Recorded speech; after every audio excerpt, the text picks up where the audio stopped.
Well, let me tell you, I'm going to suck up right away. And one of the reasons I'm the guy doing this interview is I've been a fan since the first album, first Extreme album, and Oh, nice. I will tell you honestly, the new one could be my favorite.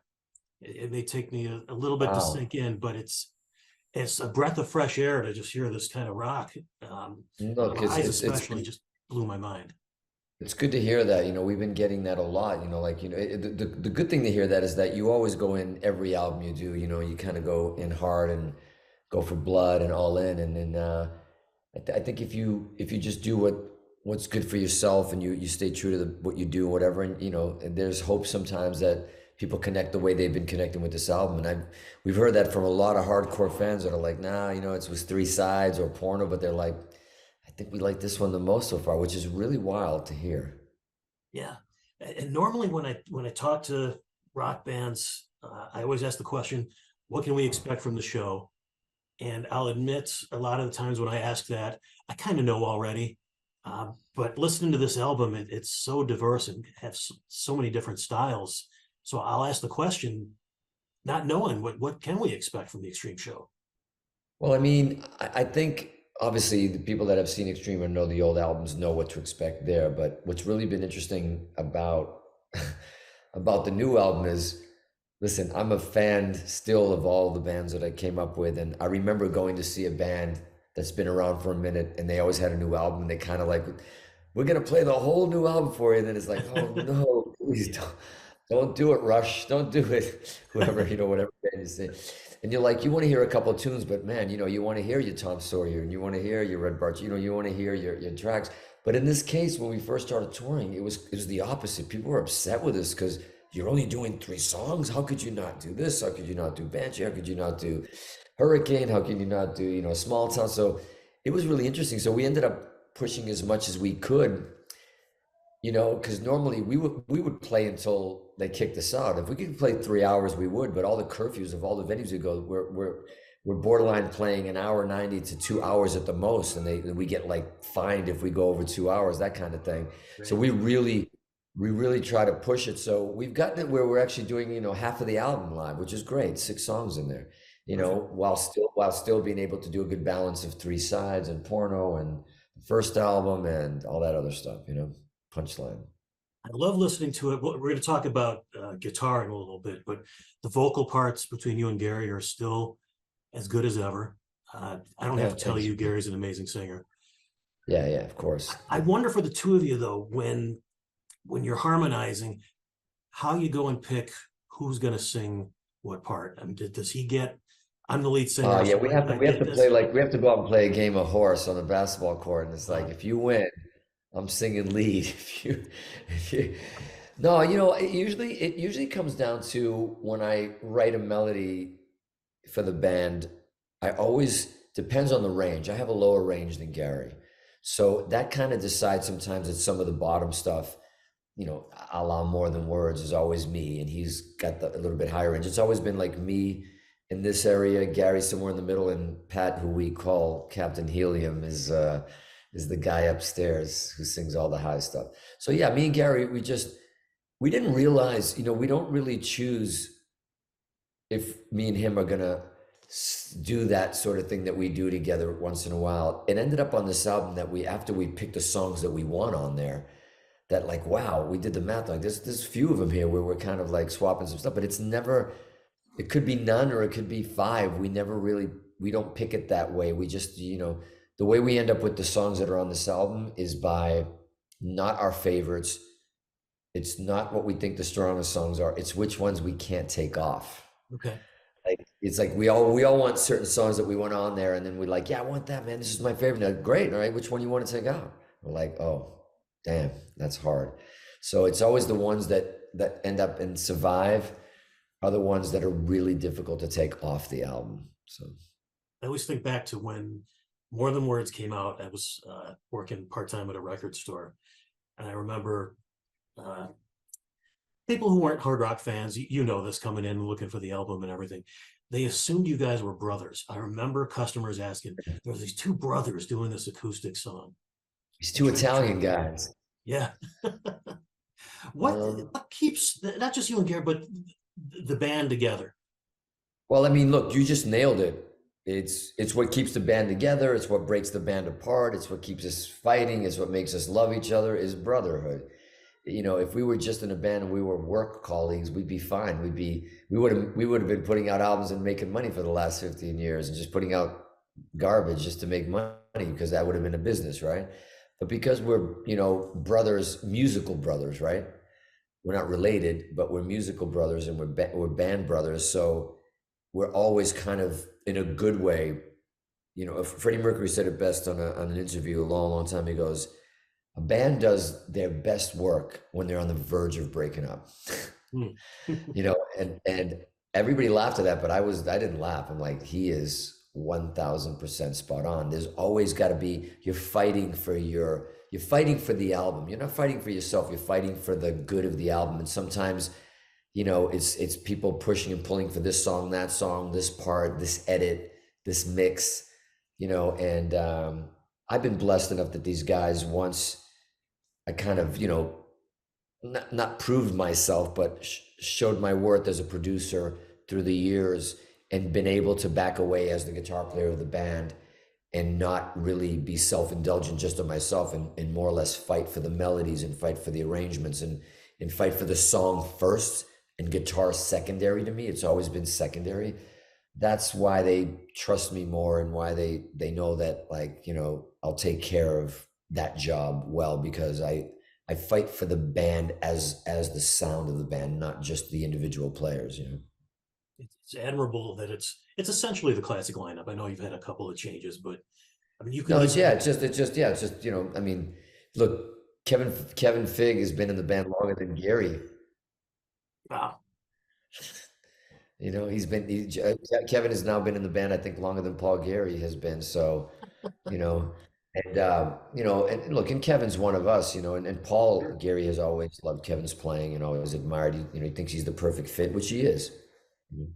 You could very easily, get three other guys and call it Extreme or call it Nuno Bettencourt's Extreme or do one of those things. But yeah, but you know what? We've never thought, look, even when I left the band in the 90s, like 96, and I left the band, which allowed Gary to join Van Halen. It wasn't, Gary didn't leave Extreme to join Van Halen. I left Extreme. People think it was the other way around. It wasn't. And what's interesting is Gary could have easily kept Extreme going, like technically. We got a record deal. Nuno doesn't want to be here right now. Let's get a guitar player and let's make an Extreme album. I mean, why not? There's a lot of great players and it would have been different, who knows, but my point being is, I don't think he ever wanted to do that. right. I don't think he wanted to ever do an Extreme album without the two of us, and Pat's also a big part of it, and the sound of it. So it's like, I remember visiting Gary when he was doing that Van Halen album, and I went to 5150. I went to Edward's house and I popped in to listen to what they were doing. And even though there they were doing the album and everything was just moving ahead, no problem. I took Gary out to dinner that night and we went and grabbed a bite, and the album was nearly done with the Van Halen was nearly done. And Gary still looked across the table at me and he said, look, man, you tell me right now you're back in Extreme and you want to do this, I will not go back to that studio and we will do an album right now. I'll fucking jump ship and do Extreme. That's how much Extreme meant to Gary. And that's how much really at the end of the day that Van Halen is Van Halen. Everybody knows, and I love Sammy and we all love Sammy and all that, but we know Van Halen is Van Halen. Whatever the inception of Van Halen was, is and always will be Van Halen. Of course, the Hagar version, of course, has its own life and its own great songs and its own tone and its own era. But, Gary would be the first person to tell you, it's like, he's a singer that replaced a singer. It's not his band. It was never his band. And it wasn't something that really at the end of the day that he went after either. Right. He knew it was kind of a lose-lose for him in a way, because it's like everybody wanted Roth at the time, except for Edward and Alex, and they wanted Gary. And why not? Gary was free. I was out. Extreme was no more. We had the same manager. Gary went down, they loved him, and they did an album. And you know what? One of the cool things about outside of the album, the Van Halen album that they did, um, you know, which was titled Van Halen 3, which I think was my idea, but I'm not gonna put Gary on blast, but I think Wow. I think I was the one who said you should call it Van Halen 3. I will take that credit right now. I've never said that to anybody before, but I think I said it to him at dinner. You got to call it VH3 because we had 1 and 2. Why not go back? Mhm. But I remember, uh, you know, I lost my train of thought with that damn thought. My God, what were we just talking about? Well, listen, you mentioned Van Halen, and it's something I think you and I have in common. They're my favorite band. Yeah. Uh, Oh, great. Of course. and the stuff you wrote about Eddie in the liner notes to the new album was very, very moving. Yeah. I don't know if you can sum it up now for viewers, but what Eddie meant to you. I mean, look, there's we've always done this thing at the Rainbow out here once in a while with Tom Morello and a bunch of guitar players. We get together and we always do our Mount Rushmore of everything. Mount Rushmore of best metal singer, best rock singer, best guitarist, best bass player. Putting what's the best. If you were going to put your Mount Rushmore 4 members together of any different band, what would they be? And it's John Bonham with Eddie Van Halen and so forth. So we have these things, but it's always been, though everybody's really different in different categories except for the guitar one. The guitar one always comes out the same almost for everybody. Maybe the fourth is always, wow, interesting, but it's always Edward at number 1, then it's Page, and then it's like a lot of people put Hendrix in there. You know what I mean? And but for me, it's Brian May, which ends up being there. So it's Brian for me, Edward, and also Page. But the fourth one for a lot of people, for me, could be Randy Rhoads. It could be, there's so many guitar players, Yngwie Malmsteen for me that influenced me a lot. But it's always more of the guitar players and bands that always turned me on. I love a lot of the instrumentalists. I love what Satriani did. Certainly, Steve Vai, legends, like an instrumental. I could never do a full instrumental record of guitar. It's a lot. It's a lot to keep people interested and just do just guitar playing. So when you do that, like what Yngwie did with Rising Force, what Satriani did with Surfing with the Alien, what Steve Vai did with Passion and Warfare, those are really hard to do and have them on the radio and be classics and all that stuff. But for me, I've always been attracted to guitar players that play in songs mostly Mhm. for what I do, what I love to do. And those were the guys. And I remembered quickly what I was going to say about Gary. A lot of people owe Gary, Van Halen fans owe Gary a big thank you. As much as a lot of them were like pissed I think off so. that Gary first joined because they were hoping he was going to be Roth, but that's nothing to do with Gary, right? And Gary knew that. But at the very least, you got to go back and see Van Halen live doing the Dave stuff. Thank Yes. the Lord. Because Van Halen not doing the Roth stuff, that's the only thing I disagreed with Sammy and I've told him this in person, man. I thought that was not a good move. I thought that was not a good move because it was a selfish move where really for the fans, you took away a whole era of music of a band you're joining and said you don't want to do that. And it really hurt. It hurt a lot of fans like us that, wait, great, you got a new album. We can't wait to hear. There's some great stuff on the new stuff, but you're not going to Sing 2 or do, 3 songs. you're not 2 or 3, you're not going to do an hour and a half of anything off of Van Halen 1, Van Halen 2, Women, Children, like all that stuff, all those great songs. Like, yeah, they did 1 or 2, but like, come on, man. That's Edward Van Halen up that. And the reason Sammy joined that band was because of what Van Halen built with Roth. So, I'm not in his position. I can't say it was right or wrong. I just wish that it had gone different because I think it would have. So I think it would have been better for Sammy. I think it would have been better for everybody to really celebrate Van Halen as Van Halen, including plus Sammy. Gary sang both. That was I saw that 4 or Yeah, 5 times. He which is pulled not Sam. hard, which is not easy. And but yeah, what Edward meant to me was, it was everything. It's like I wouldn't have been playing. There would be no solo of the century this year or solo of the year or any covers of magazines or anything like that if it wasn't for Edward and how I wouldn't be playing like that. Yes, I'm influenced by Brian May, a big part of my playing, but I think Edward was the one who hit me the hardest in the sense of like tone, sound, everything, band, all of it. Would you have wanted the gig Satriani's going to have this summer, playing with Sammy and Michael? Hell no. Hell no.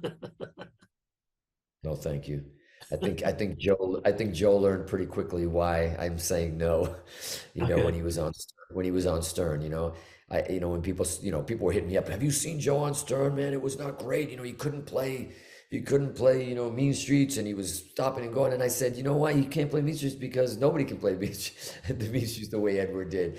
And yeah, can I do it? Can I, have I worked it out? Have I done Mean Streets and tried it? But even with Joe, for instance, what I say to that, it's like, it's not Joe's fault. Joe is the best Joe Satriani of all time, Yeah. and Edward's the best Edward. I've seen Edward once when I was younger at the NAMM show sit up on stage. He was a guest on a night that they had like these Southern Fried Chicken players like Steve Morse and Alvin Lee, and they were doing all this kind of bluegrass band, everything. It was all that culture. And Edward's like, oh, and Edward Van Halen's surprising he's going to come and sit up on there with you. And I was like, wow, I couldn't wait. But that's when you see what happened to Joe. You see Edward out of his ocean in that, and you were kind of like, ooh, when you take us out of our element and what we do, it's not always pretty.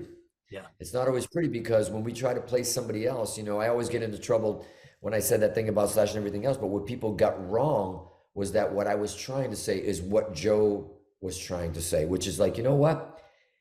I never said that Slash couldn't play Rihanna stuff. I never said that whatever. I said he would have trouble wrapping his head around it, just like Joe Satriani had just like we all would have trouble.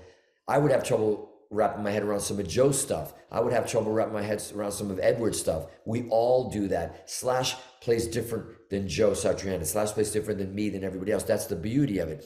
Can we all figure out each other's stuff and actually technically play it? Of course we can.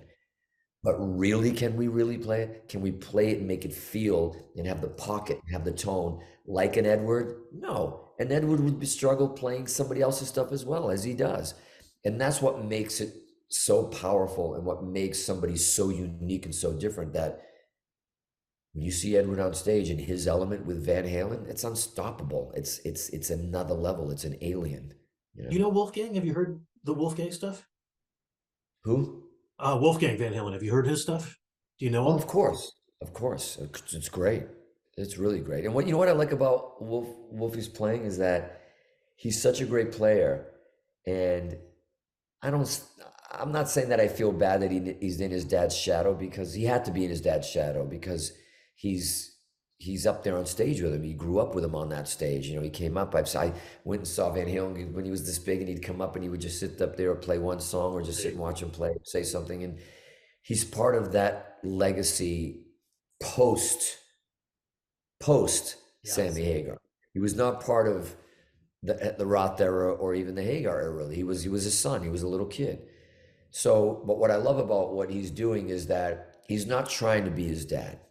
He doesn't sound like his dad to me, and that's the good news. Yeah. There's nothing worse than Michael Jordan's son playing basketball, and you're like, oh, you're not as good as your dad, and he's the first one to go, no shit, no kidding. And what I love is he abandoned that in a way and said, I'm just going to be me. I'm going to do what I'm doing. I'm a great drummer. I'm a player. I play multiple instruments, and as his dad did, as I do, I play drums, play bass, bunch of stuff. And he's doing his own thing, and I think that's the way to go, and that's really cool. And and you can never be upset at anybody for being related to one of the greatest guitar players on time. Like when somebody went after him about you wouldn't even be opening for Guns N' Roses if your dad was out. I disagree with that, but I also agree with that a little bit. Why not?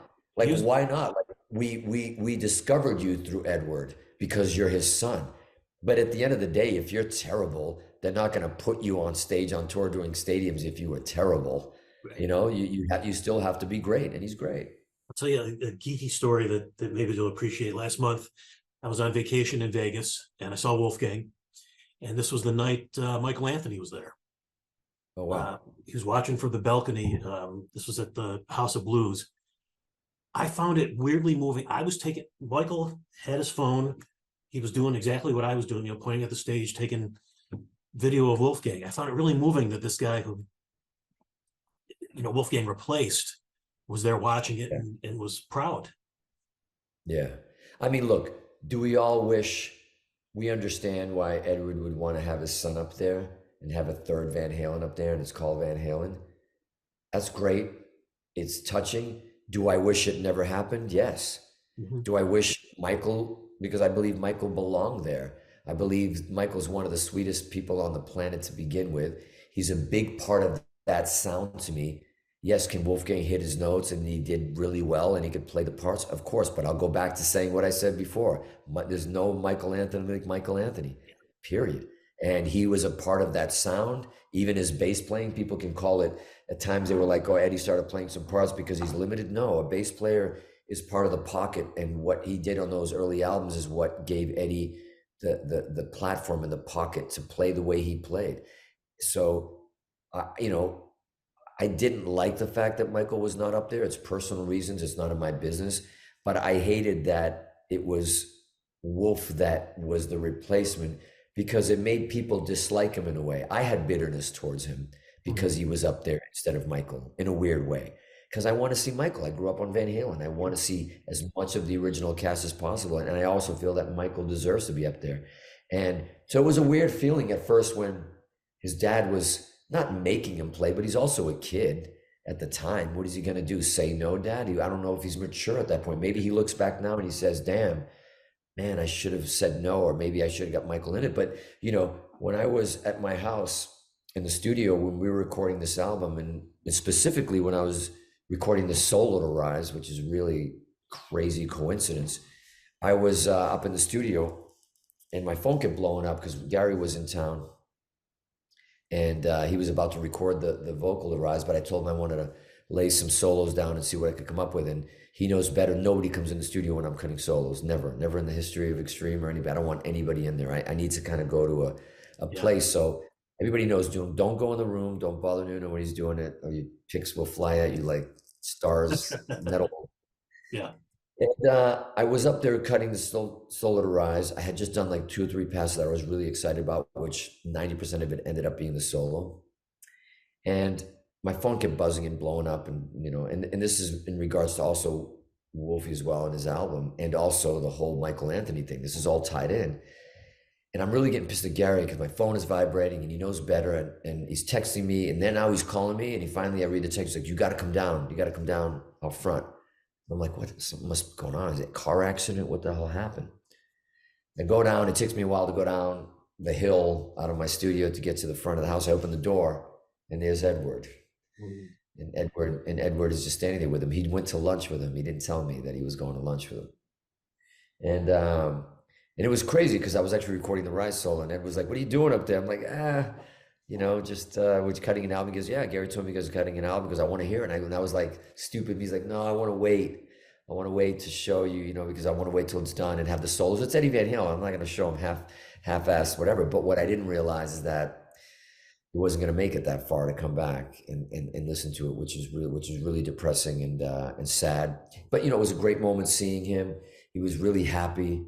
He was cranking Wolfie stuff out the window in his car, you know, telling me he's got this album. He played all the instruments. He's bragging about his son, father, you know, proud of his son. And I said, what else what are you doing? What else you got going on? And he said, look, we're going to go out the way we came, you know, we're going to get even. I think I'm pretty sure he said to me that Wolfie reached out, or he's going to reach out to Michael and say, yo, man, you guys got to do this. And it was going to be the original Van Halen going out for a final run. Wow. And how amazing would that have been, you know, if health permitted. Back to you guys, talking about the album. What took so long in between albums? It's everything that me and you said earlier. It's Brotherhood. You know, it's good, it's bad, it's ugly, it's exciting, it's fun, it's you know, but truthfully, it wasn't so bad through that period. It was just we were writing stuff, and we had like 2 or 3 albums worth, but we could have easily put them out. But I don't like, and I said to Gary a long time ago that, man, we'll never put anything out that isn't relevant to us, that isn't like something that's meaningful to us, something that is so self-centered in a way that we can't wait to show anybody, your brother, journalists, the record company, our fans. It has to be this giddiness of like, oh yeah, we're onto something here. If it's just doing songs and doing an album, you don't have that feeling. To me, it's not worth it, because then it's just, because I think there's too many bands from our era that do that and just put out albums to put out albums. And I don't want to do that. And that's no offense to them, because you know what? We were financially stupid in that sense, because every time we put in an album, we make money, we tour, we get an advance. But unfortunately for the band, I don't do things for money, and I'm not a smart businessman. It has to mean something. It hadn't occurred to me till it came out how long it had been. Yeah. Now that I'm in my 50s, it used to be a year or two in between a band's albums was forever. And now it takes me, a good 2-3 years to even get used to it. I don't know if that's the case for you. Yeah, this time, no, we're on it. This time we'll go over like 13 years this time.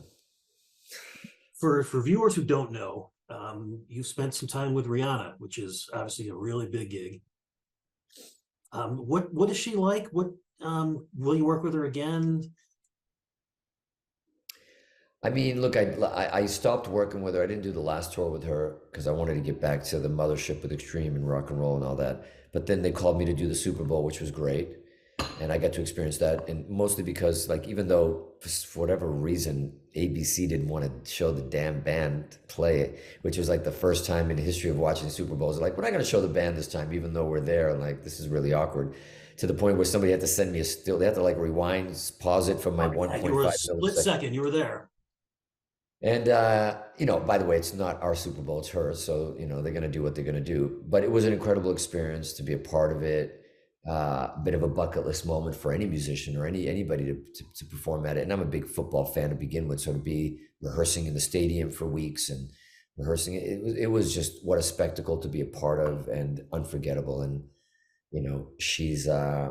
Rihanna's amazing. She's always been an incredible girl when I first met her, more a young girl when I first met her, but now a woman, a mom. And she's solid, she's just a cool chick, cool person, calm, fucking just knows what she wants, knows what she's doing, and consistent superstar. You're doing the Super Bowl. What else do you need, Rihanna fan person. I admire her, but I don't know her music that well. For people who do know her stuff, is there a track or two that you point to that's me right there? This was my best work with her. I don't know. I mean, what was cool about what she wanted from somebody like me, which came from Tony Bruno originally from New York City, who hired me originally to go and play guitar with her. She always wanted it to rock a little more, and Tony was great at that. Originally I wasn't even going to do it. It's like, what do you need me for? There's no guitar on there really. But they go, that's why, because we want to like take those songs. You can be, and I said, I can be me. I can play just as hard, just as heavy, do everything that everyone do. Like, yep, like amazing. I'm in. It was only supposed to be for 3 months, and then ended up being for like 4 tours, 3 or 4 tours. I don't know, 5 years, 6 years. But I mean, there's on album I did the song with her, "Kiss It Better," which was kind of cool. But live, it was just all the stuff. Just to be able to take all these songs and really rock them out was really, really cool. Any other high-profile gigs kind of like that you were offered along the way that maybe we don't know about? I mean, I think once you cross over into that world, the pop R&B world, and as a guitar player playing in that world, I mean, there was times where I was like, if you were doing the Grammys or if you were doing a different awards show and all these other artists were there and other music directors and other artists, they would always like, hey, we want to bring you on board and do this and do that, and I was just like, whoa, hold on a second. I'm not going to mention names, but there was quite a few other artists that were like, come on and do that with us, like let's rock and roll. And I was just like, okay, I still got to get back to the egg. I still got to get back to my world. But I learned a lot. I played with some of the most amazing musicians I'll ever play with. Everybody thinks it's a pop gig until you sit with the band, and it's like the sickest, most incredible musicians. If anybody saw, I would invite people to the show. They're like, yeah, it's not my thing. I don't know if I want to go. I'm like, just come. Leave after 3 songs if you want. here's some passes after the show. I'm talking like guitar magazines in Europe, whatever. And I'd always see him at the end walking in, like with their heads on, going, "Oh, wow. Like, we apologize, man. We had no idea. We had no idea that it was going to be that type of show, the type of arrangements, the complexity of what you guys are doing, what you bring to the songs as musicians." And they were all always blown away. It was some of the best musicians in the world played with her. And they were always came back and like, wow, that was really fun. That was incredible. And, you know, because we always had these like pieces, extravagant pieces we played during wardrobe changes where we jam. And it was insane. It was really cool. Last thing, the tour, you're touring with Living Color. Did you have a history with them? What's it like touring with them? You know, we didn't have a history with them in the past, which is really kind of strange because there weren't a lot of bands in that funk world like us, you know, and that kind of that were doing that had a funkier edge to them in around the same time we did. And we always looked at them as like brothers in that way anyways.